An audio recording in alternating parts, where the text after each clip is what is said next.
What's up, y'all? We back at it, and we got the latest chapter of JJK, man. You know, fan translations. Make sure you read the official, though, because there may be some differences between the two. I'm going to do it, but I'm going to be at work tomorrow, so that's more so why I'm doing a video right now. But I posting it at the time of the official release, so no one's really spoiled. But after reading this, I think I got an idea what happened to Cross as well as Maru. Their backstory is actually pretty sad, and like I said, I know where it's going, or at least I have an idea of where it's going, and I can understand why Cross is the way he is. But we about to dive right into it, man. Make sure you subscribe and hit that bell for all notifications. Greatly appreciate it, man. But we have it where the government wipes out, Cross and Maru's hometown, and his parents, they actually fought back to the bitter end. Sounds like some noble people. They fought back to the bitter end, and then they were buried with everything they fought for. And it's crazy, man. It says like, the stone that his father considered to be a treasure was more than his life itself. And because of that, his father lost his life. And you have it where, I don't know if it's necessarily Cross or Maru who's saying it. I believe it's Cross. But he says like, to him, it was just another rock. And it really makes me wonder, what was so special about this rock? Like, what was it? Like, what made this rock so powerful or so worthy that his father would risk everything for it? I don't know, maybe it was a family heirloom, or is that just to tell us that they were just so poor where their family treasure was a rock, a simple rock, no special attributes or nothing about this rock other than if you throw it hard enough, it can hurt somebody. I don't know. I really don't know. I hope we find out more about this special rock. And it's just crazy how we just have this panel of a rock surrounded by darkness. I don't know why. But you have it where it jumps a little bit into the future after the passing of their parents. You have it where this old guy is talking to this man. I believe the dude's name is, I'm trying to find, his name is Dula. He's talking to this guy named Dula who's really big. He got very long hair, kind of like Super Saiyan 3 type hair. Love the hair design. I don't know. Super Saiyan 3 made me like all long hair characters. I don't know why, it just did. But anyway, you have it where this old man is talking to the Dula and asking him if he can take these two kids and, these boys. And you have it where he's like, nah, man, leave them to the system. And you have the old man saying like, if you leave them to the system, they're just going to end up like all the other kids. Who steal. And obviously it seems as if Maru and Cross were stealing to survive. And you can't be mad at a kid doing it. I know I wouldn't be, you know what I'm saying? As long as they ain't hurting nobody and they were just like stealing to survive, I wouldn't be mad given the circumstance. If anything, I would try to help the kids. And it seems like that's what this old man is trying to do. And he says like, if I take them back to the town, they're gonna, these aren't no ordinary kids. The people from the town are going to want more, so I'm going to have to take one of their limbs, take their limbs.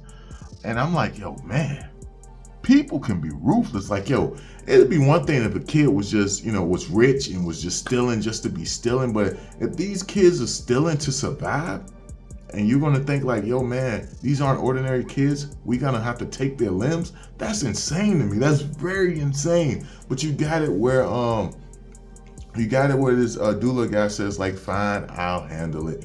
And you got this amazing panel. I'm not gonna lie, the outfits that Cross and Maru wear as kids looks dope as hell. So of course you have it where Cross is the one with his hair tied up, Maru is the one with his hair all wild and hanging free. But the way they're just standing there looking at this Dula guy just looks dope as hell. Like these guys, I don't know why, man, they're really just giving me like, it just feels like a Dragon Ball Z type stance, like some Goten and Trunks standing there in front of Majin Buu before they're about to do a fusion. I don't know why, I just really rock with their outfit, man. It just looks goated. And I'm curious, like the color of it. Is it solid black, which I think would be really dope. Is it like a green?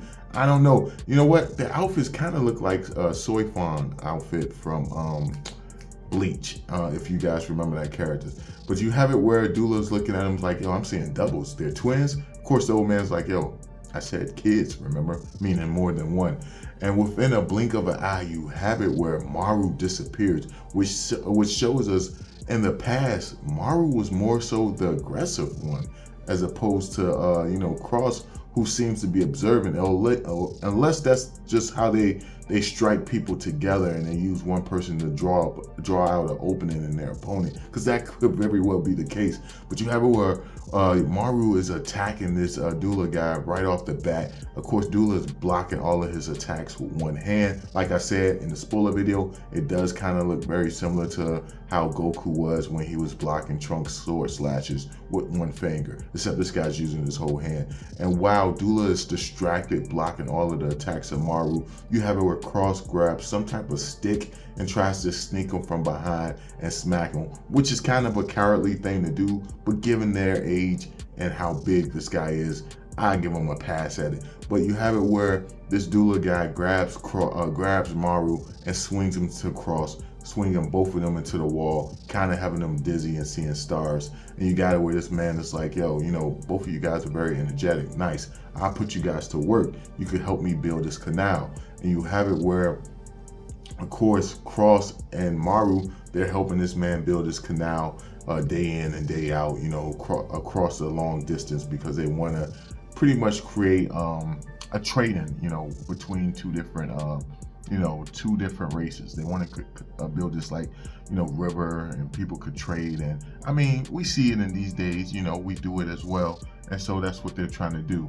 And of course, you have it where any chance they get, Maru as well as Cross try to sneak attack this, Dula guy, and attack him and beat him up. But each time he manages to beat him up and says like, yo, you know, we need to focus on building this canal. You guys are supposed to be helping me. Then you have it where they stumble across this big boulder, and you have it where Dula is able to smash this boulder within an instant. And I'm not gonna lie, he demolished this, and I'm curious to see how much powerful this guy is. Now, we're not told whether or not if this guy's just using pure strength or if he's using some type of curse energy. But you have it where Maru as well as Cross both witnessed this, and after that, they're just so mesmerized about how strong this guy is. They start doing whatever this guy is asking them to do. Like, they're putting rocks in cages, and you have it where Dula explains what he plans on doing and how he wants to carry goods from one destination to another. You know, it's quite a long way, but he's trying to make this canal so that it can be easier, as well as a way to, you know, kind of unite these two different races that are at odds with one another. And of course, you got it where you have it where they say his people kind of see, well, one of these races see this one creature as a divine creature, and you have it where all the other races want this creature to be extinct because it cost them their homes and families. And so that's one of the main reasons that this Dula guy is trying to build this canal. And eventually he's like, yo, you know, we gotta have it where we could communicate with our neighbors, where we can be on a common ground and understand one another. So it seems like that's where Maru as well as your boy Cross get this neighbor's line from. They get it from this Dula guy. He's saying like, yo, you know, we'll be able to communicate with one another once this canal is built. At least that's what he believes in, you know, despite what everyone says. You know, you got some people who are just like, pretty much no one's helping him build this canal, because the people who started it got attacked, so they abandoned it. And you got it where Dula took it upon himself to try to finish building this canal. And then you have it where some people are even going as far as trying to sabotage them and, you know, stop them from building this canal. And you have it where there's one moment where Maru thought Cross did it, and of course Dula's been around him long enough to know that Cross wouldn't do something like this. You have it with Cross and the people that are responsible for it, and you have these people actually talking about Dula, saying that he's too dumb to do anything. And of course Cross walks in the room like a straight gangster, saying like, yo, you right, he is too dumb to do something about it, but I'm not. And he starts fighting these grown men. But then eventually you have it where, as they progress with building this canal, more and more people start coming to their aid, starting to see the benefits, and it starts to unite the people. They're all working together to make this canal work. You even have it where those same people who try to prevent them from making it, that Cross ended up fighting, they begin to help as well. And you got it where they're all just uniting. You have Cross walking up to these people, apologizing for fighting them. Those same people talking back to him, apologizing for fighting him. You have it where it's starting to unite and bring the people together. You know, and you can see that this is what Dula wanted. And you got it where Cross is finally understanding, as well as Maru, they're understanding what Dula meant about what this bridge or what this canal will actually do for the people. And then you even have it where one man I believe his name is, dang, I can't even think of what his name is, Pula or something like that. But he kind of looks like Tengen. But you have it where this guy, he's lost his family, his daughters, you know, the same way Maru and Cross lost their parents. He's lost his daughters. You have it where he's not even sad. He's focusing on helping with this canal as well. And you have it where one of the other races are asking them to, you know, just help transport goods, and they'll provide everything they need, you know, for Dula and them if they do so.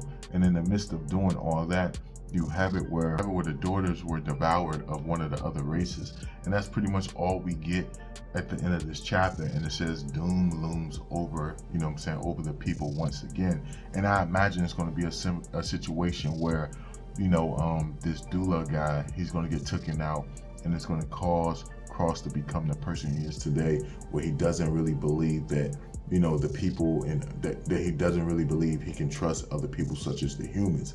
And that's why he's the way he is. But you're going to have it where Maru, he's going to want to be friends with, you know, any other race that he meets, just to live up to the memory that this Dula guy had, you know, just to live up to the memories of what Dula had in store for what his vision of what the future should be. That's just my take on how it would turn out. I could be completely wrong, but you guys can let me know your thoughts down below. If you like the video, thumb it up, please subscribe, hit the bell, and I'll catch you guys in the next one, man. Peace.